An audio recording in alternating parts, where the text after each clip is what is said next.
Hey guys, it's Miss C, and I want to read to you Like Pickle Juice on a Cookie, chapter 5 through 8. So let's see what's going to happen today.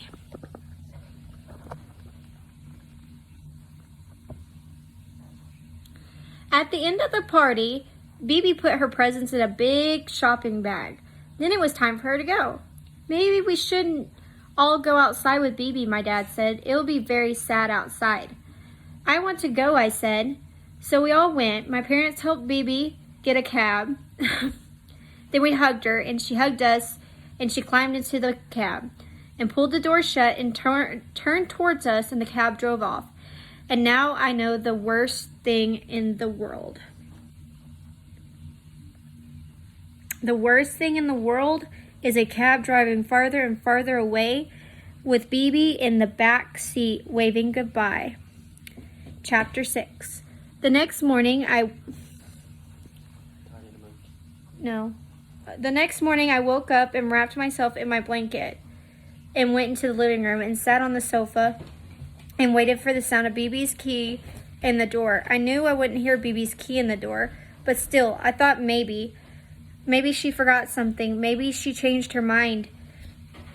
Maybe her dad got well. So I waited and listened and waited and waited.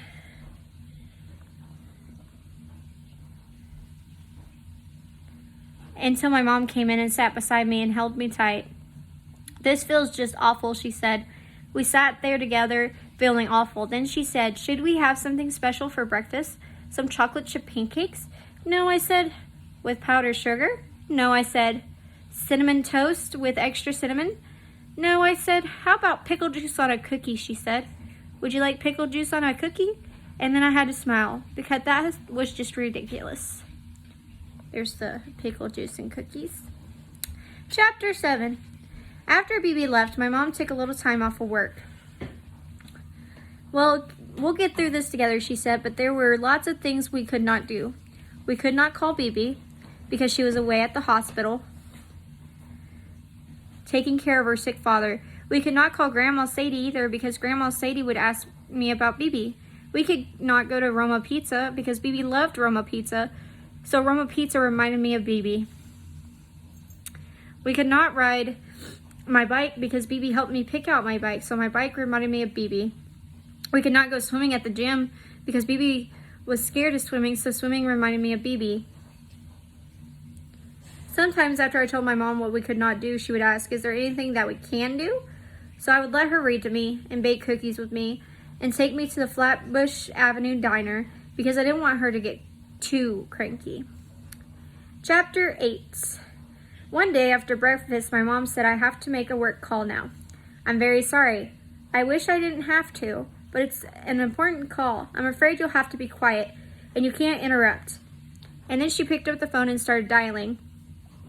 That call went on forever. Finally, I pulled on her sleeve. Will you ever be done? I whispered. She frowned at me and shook her head at me and put her finger to her lips. That meant no. She would never be done. I left her there on her very important call and decided to look through her clothes. I liked looking through her clothes. I tried on her long black dress with beads on the straps and her highest heeled shoes.